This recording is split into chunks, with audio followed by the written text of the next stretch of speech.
very early on, the challenge that I had was in the editing process. Oh yeah.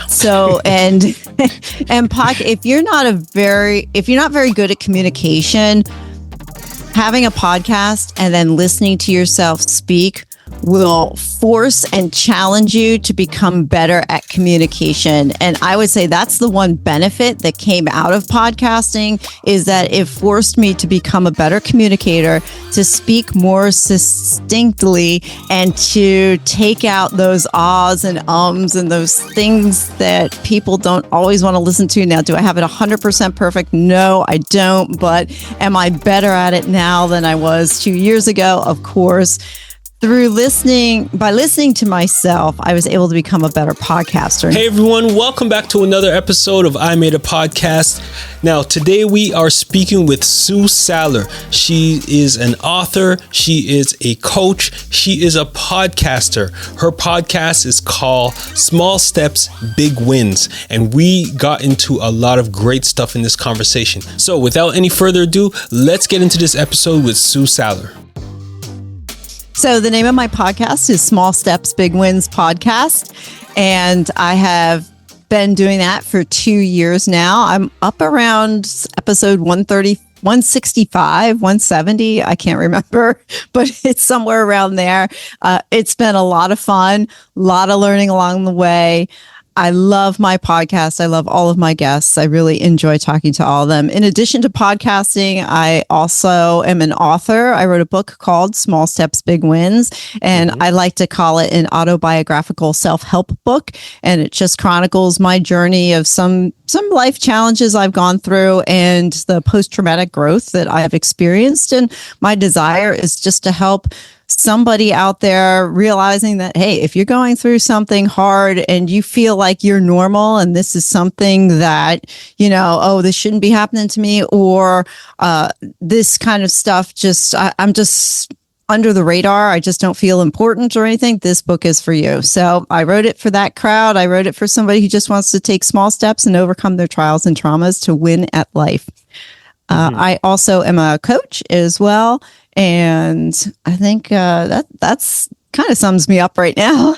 Okay, wonderful. So how often, or actually maybe before I get there, can you maybe let us know why you decided to start a podcast? So go back to, so you've been doing it 2 years now. Go back to 2 years now. Yeah, go back to before you started. Why did you say, hey, I want to start a podcast? What was the thought process behind that? Right. So I started my podcast in January 2023, but we have to go back a couple more months to October 2022. And I joined a mastermind group. And at the time, I was searching. I was looking for, I knew there was more out of life. I didn't know what it was. And through a series of events, I got introduced to a mastermind group full of entrepreneurs, mainly real estate people, but entrepreneurs buying businesses, things like that. And they were actually just starting their journeys as well. So I joined this mastermind group, had no idea what a mastermind group was, but started this self-development or self-improvement process. I didn't even know what I was getting into. But part of the group, it was like they were challenging you to write your goals, to think about what you want the future to look like, and to take action, to do something. And I thought, wow, this is pretty cool. I never heard of writing goals before. I never heard of taking action and personal development and mindset training and just, improving yourself. Never heard of any of this stuff. So going through the coursework each week, meeting with people, having accountability calls, things like that. You can't be around entrepreneurs without feeling that you have to be doing something. So here I am around all these people doing things, and I felt like I wasn't doing anything. So I'm like, well, what can I do? What can I do? What can I do? And so podcast came to mind. I have no idea why, but I'm like, what about a podcast? And then I started looking at the people in the group, in the Facebook group, and they were doing some pretty cool things. And these were ordinary people having extraordinary results. And I thought, hey, wouldn't it be a great idea to take their stories, capture them, and have them tell their stories on a podcast, just sort of to get their story out there. And that's how Small Steps, Big Wins was born. It was really out of my desire just to give people a platform to talk about what they're doing, the steps they took, and how they were achieving and winning in life. so from there, I just started interviewing the people that were in the group. Well, it turns out that this group is also part of GoBundance, which is a larger group of people. And in that mastermind, there are they're high level achieving multimillionaires in there. So I had the privilege and the honor of being able to talk to a number of members of GoBundance. So it just kind of organically grew from there. Then my base of guests started growing and getting bigger and getting bigger. And I was like, wow, I've got something here. And the other side of that coin was, well, if I failed at this, I didn't really lose anything, other than the equipment I bought or my time. So it was low risk for me to start a podcast. So it's like win or lose. Either way, I won anyway. So yeah, that's how awesome. It was born. That's awesome. There's so much ways that I can go. Well, first of all, I'll say this. I have a little quote on my wall in my office at my home that says this: "We are all made creative, but we could either use our creativity to make excuses or to make something happen." And I use that as motivation for myself because when I started my first podcast, there was a lot of procrastination and a lot of excuses I was giving myself of why I couldn't start a podcast. But eventually I said to myself, you know what? This thing needs to start now. And I actually tricked myself into starting a podcast. Those people listening who have listened to my past episodes, you've probably heard this story before.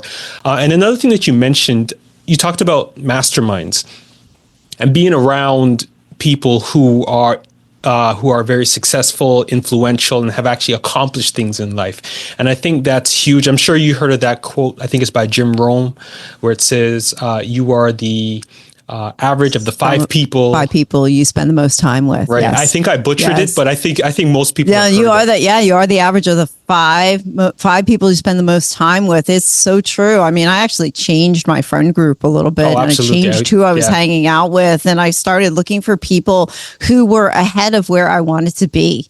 And started hanging out with them. And actually, the podcast is very much like that because here I am interviewing people who have accomplished things. And some of them is like, I want to do. Okay, so let me talk to you. And see what your journey was. Everybody's journey is different, but sometimes there's common threads too. So yeah, it's nice to hear about that. Absolutely. Yeah. So this is totally encouraging for me. And that's the one thing that through some of the interviews that I've had last year of my podcast and this year so far, that's one of the things that I found was a key to the podcasters who actually achieved like success is that they were able to be part of either a mastermind or they had some sort of coach to help them. And the growth that those people achieved in their podcast was so much more than those who didn't. So that's, I think, is a key takeaway. And on that note of growth for your podcast, now I know you might not know the exact number of like downloads that you've had in the last 2 years, but do you have like a ballpark that you can share with everyone? I think I don't check too much. So it's not like I'm always looking. I check probably once every 3 or 4 weeks. The last time I looked, it was around 4,300, something like that. Very nice. So people are listening basically, right? People are listening. Yeah. What's fascinating is you can look at the metrics and see where they're listening from. And it's just like around the entire world. And I think that's more amazing to me than the actual number. It's like, oh my God, somebody in Greece listened, or somebody in Iceland or China listened. I'm like, wow. Yeah. What are those people? So I think I was listening to one of your episodes and I can't remember the name of the person who you were interviewing, but he was talking about making an impact with his life.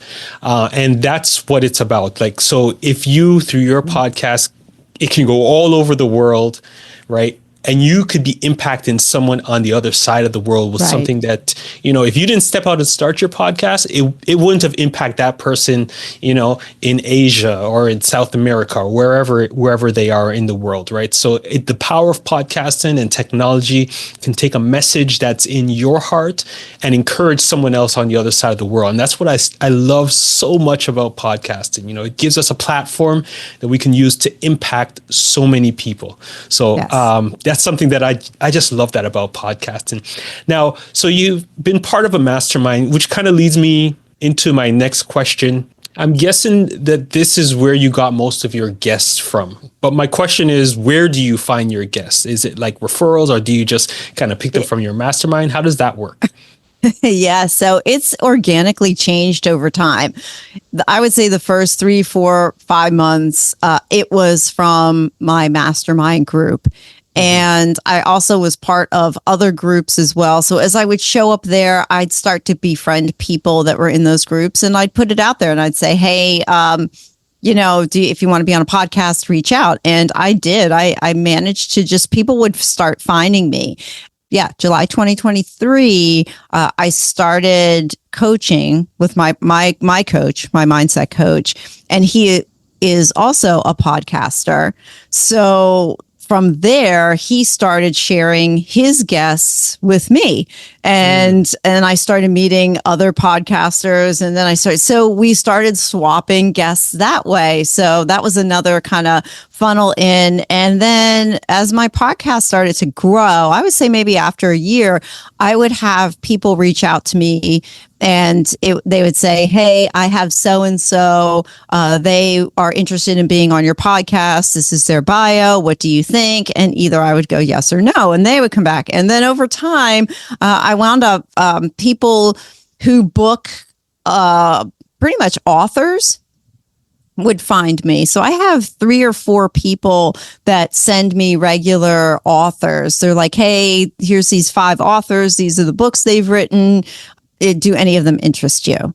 So then I would go and I'd look. So mostly now my podcast is basically coaches, mindset coaches, personal growth coaches, development coaches, business coaches, those type of coaches, and also authors, and authors primarily that have written books geared at changing people's lives.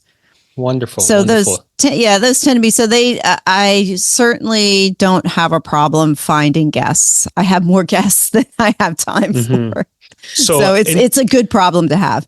Yeah. So at the beginning, it was more so through the people that you knew through your coach, and so to sum it up, it's basically networking at the beginning.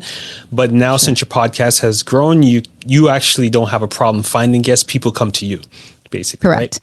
Correct. Okay, wonderful. Now, you did mention before that you do have a book, and I wanted to kind of talk a little bit about monetization, and if you are bringing in any revenue with your podcast. I'm not going to ask about specifics, but you do have a book, and I'm sure you promote your book on your podcast, which is a revenue source that can be used from your podcast.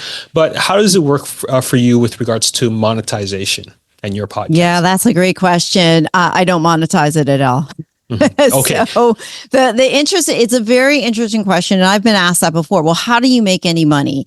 And from the podcast itself, I don't. But I cannot put a price tag on the connections that I've made, the indirect coaching that I've received, and the opportunities that have come out of the connections that I've made. Wonderful. So I can't put a price tag on any of that. I do promote my book. It is a little bit in there, but that's not what it's primarily for. People listen to me, they'll read the book. If they find that my message or how I engage people resonates with them, they can find me on my website and reach out, and I'm more than happy to have a conversation. So as far as money goes, no, I haven't. And I talk to my producer from time to time about it, and he's like, I'm not there yet. So it's not like I'm looking for something like that. But what you did mention, though, is that there are other opportunities that come as a result of your podcast. So coaching opportunities. Yeah. I think that's actually important that you use your podcast as almost like a platform to talk about other things, and through the relationships and through whatnot, you can get other opportunities. So I think that's a good point that you did bring up. Now, what were some of the challenges that you had or still have as a podcaster right now? Maybe if you experienced something when you first started that you overcame, or that you consistently see as a challenge right now. What were some of the challenges that you see about podcasting? Yeah, very early on, the challenge that I had was in the editing process. Oh yeah. So and if you're not very good at communication, having a podcast and then listening to yourself speak will force and challenge you to become better at communication. And I would say that's the one benefit that came out of podcasting, is that it forced me to become a better communicator, to speak more succinctly, and to take out those ahs and ums and those things that people don't always want to listen to. Now, do I have it 100% perfect? No, I don't. But am I better at it now than I was 2 years ago? Of course. By listening to myself, I was able to become a better podcaster. Now, the challenge on that flip side was, I remember taking 7 hours. I had one podcast episode. It took me over 7 hours to do the edit. And it was a combination of not knowing what I was doing, using the wrong software, and the fact that I wasn't very good at interviewing. So when you dump all of that together, it just makes for a very long and laborious process.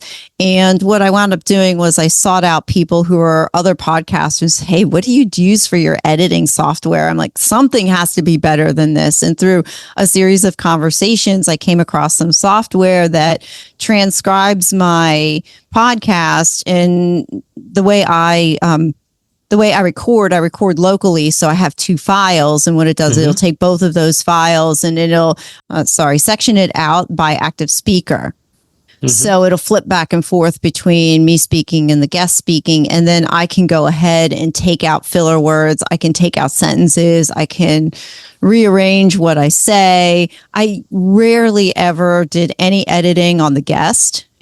It was really only the editing on myself. So if people listen and you've got that ear, you will hear some of the edits that I've done over the episodes. But I'm at the point now where I can pretty much hit record, and I'm happy with how I conduct my interview, and I'm happy with how the guest turns out. Very few. Nice. That I have to really, really edit now. But way back then, yes. So I've gotten fast. It's gotten faster and easier. So yeah, the editing was the biggest challenge.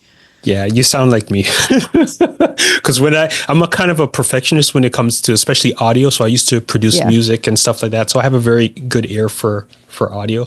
So when I first started my podcast, the filler words and stuff like that used to just I'm a recovering perfectionist, so I know what that's like.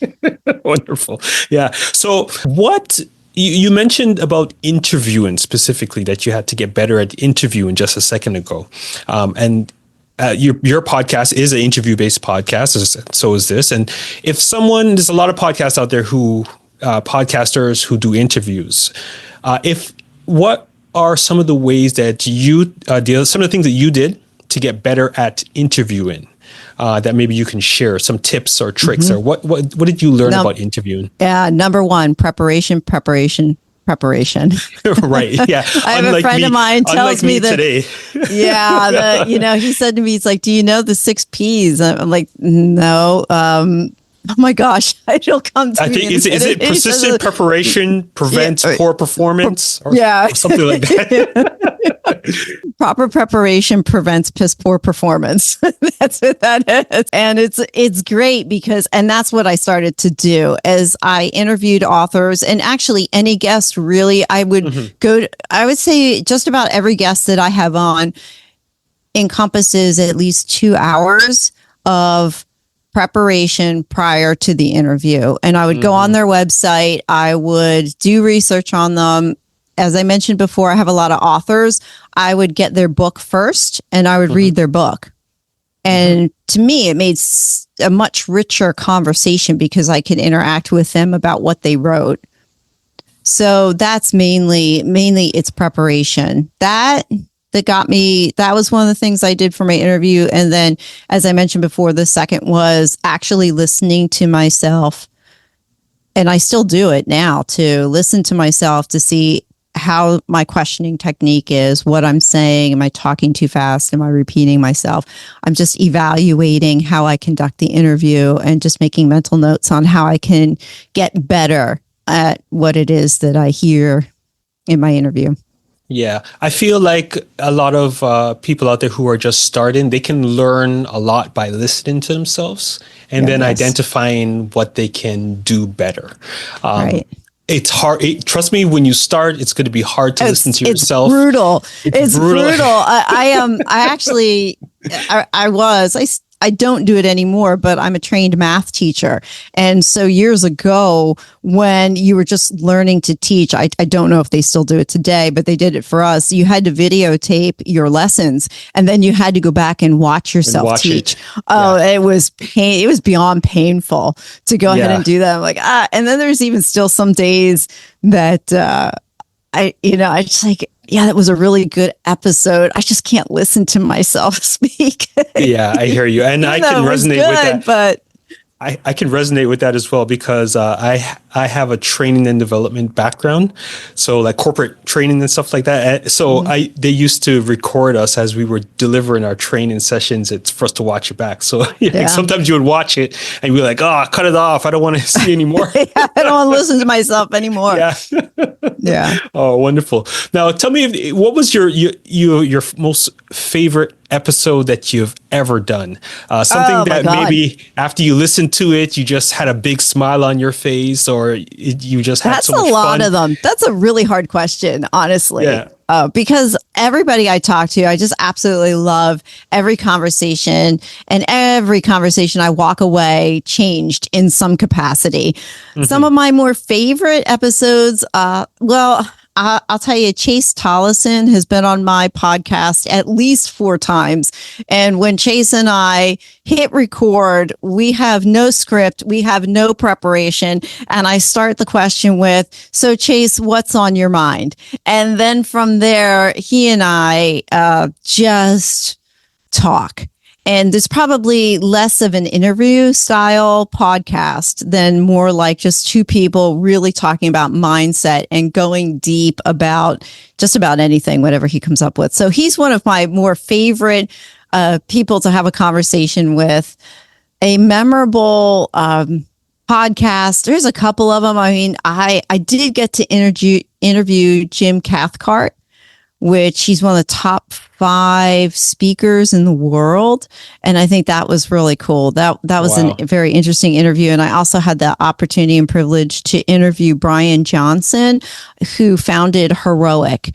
And out of that, I wound up taking the Heroic coaching program and went through the 10 months of training and am now a certified Heroic coach.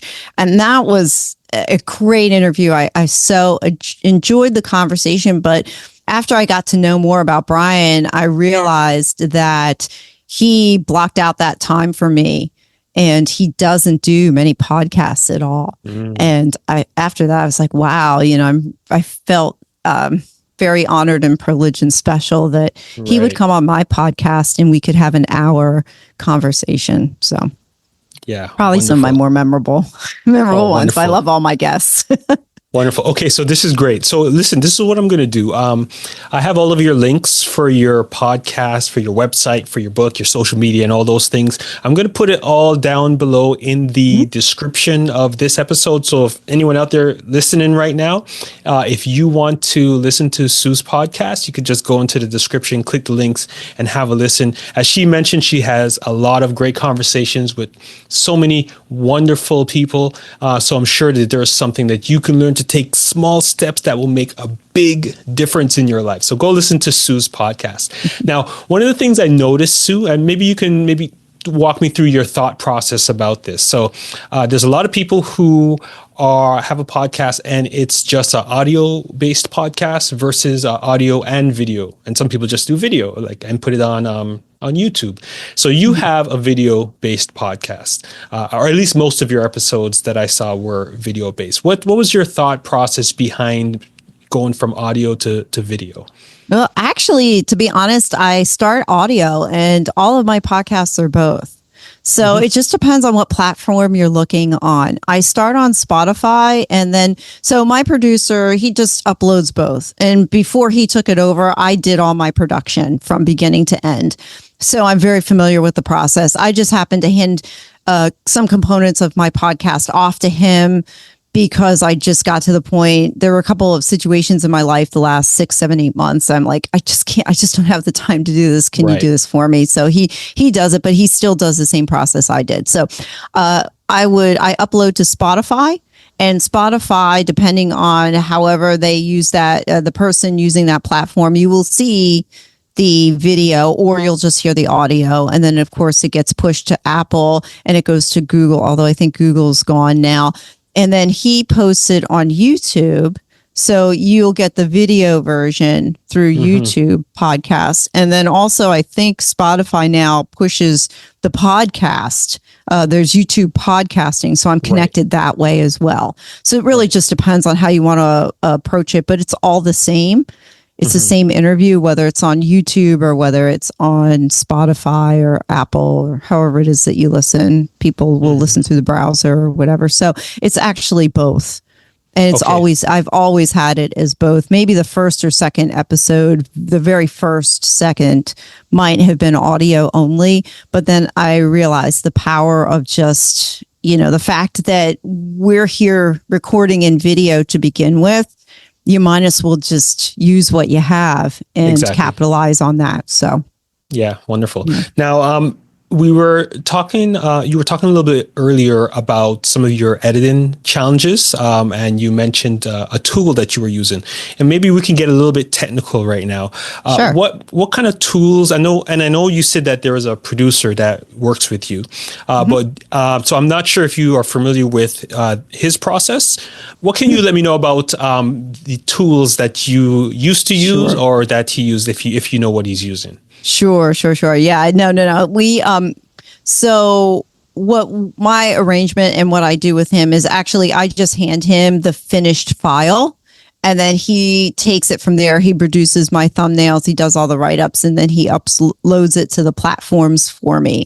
Because I'm at the point where I do very little editing, it's just easier for me to hit record and pull the stuff that way. Now, from a technical perspective, I use StreamYard for my recording. However, at the end of the month, I'm going to go over to Riverside. StreamYard just increased all of their pricing that makes it very prohibitive for me to continue to use StreamYard. So Riverside is going to be my platform choice.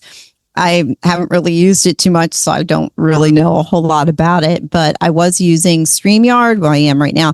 And then to do the editing process, I would use Descript. And I've been using Descript for almost 2 years now, and that's been fantastic. From what I understand, I can get the same type of versatility out of Riverside. I don't know yet. I haven't had a chance to play around with Riverside. I don't know, but I have Descript for another, I think till May, and then it's going to renew again. So I'll consider my options in April and see if I'm going to keep Descript or not, or if there's something else out there that's better. But really, that's all I use. My recording platform, and then I use Descript to do the editing. I used to use DaVinci Resolve to do cuts, and for a while that worked really well. And then I got away from using it, and then they upgraded it. And after I had, went through, I would say 16 to 20 hours of teaching myself how to use DaVinci Resolve, I went back to it and I went, oh my God, I can't remember how to use this. Wow. So I went back to Descript. So it's between those. I mean, DaVinci Resolve is extremely powerful. It's free. It's great editing software. If you really just want to if you don't want to do any audio editing and you just want to do video cutting from and you also want to put in, your side, like the interview side, the interviewee, and then both of you together and then cut back and forth between them. It's pretty good. A number of my episodes I use DaVinci Resolve for, but like Resolve. I said, I got away from using it. But like I said, if you know how to use it and master it, it's a very powerful free tool. So I was going to guess that it was Descript when you were mentioning it earlier, but you gave the answer right there, because when you were talking about removing filler words and everything, Descript is a really powerful tool. When I found out about it, I think it was maybe 2 years ago now. My mind was blown, right? Because it was a game changer for me. Cut down your editing time dramatically. One of the things that I have created for everyone is I created a cheat sheet Now, on this cheat sheet, it has a whole bunch of free tools for podcasters. Well, it's not all of them are 100% free. Some of them just have a free portion to it that you can get to use. But this is something that I would encourage everyone to download and get so that you can at least start using some of these tools. So the script is on there. I know they give, I think, about an hour a month for free.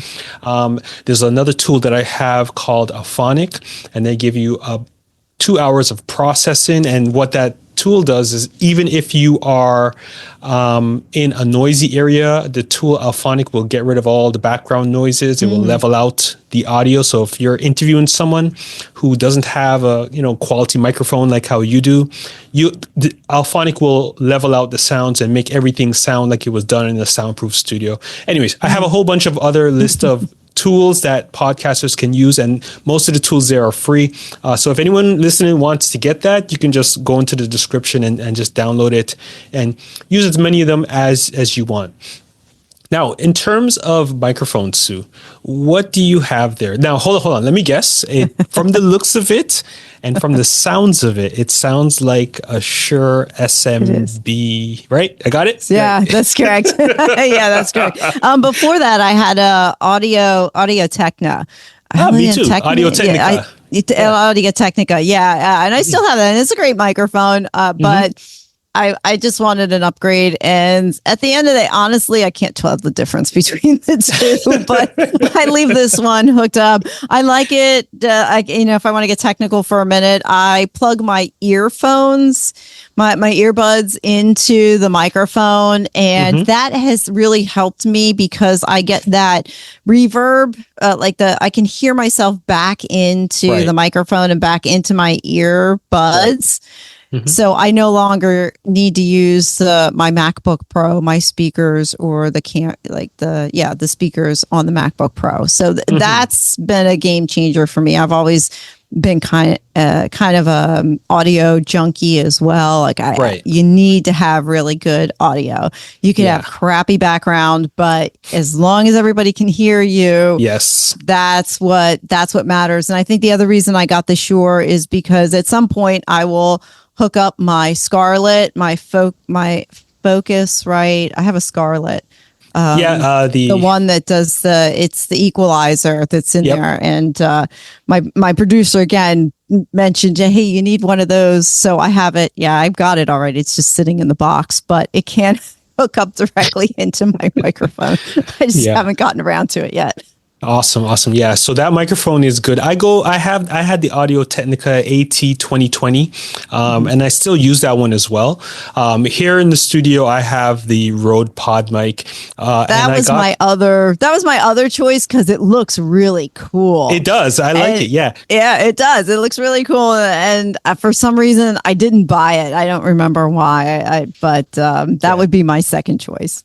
Yeah, what you can't lose with either one of these microphones. They give really good sounding audio. And like you mentioned just a second ago, if you could have a crappy background, your video could be all, messed up and everything. But if your audio is perfect, people will still listen to your podcast. So the audio, I think, is like the key thing. Critical. For all podcasters. If you nail that, you can keep listeners, right? And then work out the other things, the background, the video, work out the other things as you go. But the audio, you have to nail that with your podcast. Okay, so we're just about to wrap up. I usually end just every interview like this. Is there anything that I may have forgotten to ask you that you want to add? Oh my God. I ask that question or variation of it at the end of every one of my podcasts. And I'm now on the other end of turning the hearing tables. that question, turning the tables. And now I realize, oh my God, that's such a hard question because I really don't have an answer. I mean, people can definitely reach out to me. There's always something. I love talking about podcasting. I love talking about coaching. My book, I guess you could have asked me about my book. My book is a compilation, not only of my experiences, but also my experiences with my coach and how mindset coaching and personal coaching really did transform my life. And then if there's anybody out there on the fence and not wanting to spend the money for a personal coach, my advice to them would be to first find the perfect coach Don't just settle for anybody and really evaluate them. And then the second is, what are you losing by not spending the money? Exactly. So for me, I've spent thousands and thousands of dollars on coaching, and I don't regret any penny of it. Yes, that's so wonderful. Wonderful insight. And like I mentioned before, there was so many podcasters that I've spoken to, and the difference with the ones who actually made an impact and succeeded in their podcast is that they had some form of a coach, either a marketing coach, a podcast coach, a mindset coach. So yeah, absolutely solid advice. So if you can give us one key takeaway for all podcasters listening, what would that be? Know your why. Know Wonderful. why you're doing it. When you know your why, then when it gets difficult, it keeps you from giving up. Okay, great. Susan, thank you so much for being on I Made a Podcast today. Yeah, this was a great conversation. So listen, everybody, I've put all of the links for Susan in the description. Small Steps, Big Wins is the name of her podcast. You can follow her on social media, subscribe to her podcast, go get her book, and really take some of the things that she mentioned during this conversation to heart, especially about having a coach, mentorship. I think those things really make the difference between the people who make it and the people who just stay mediocre or don't make it. So take those things to heart. So Sue, thank you very much for being on I Made a Podcast today. Thank you for having me. It's been great.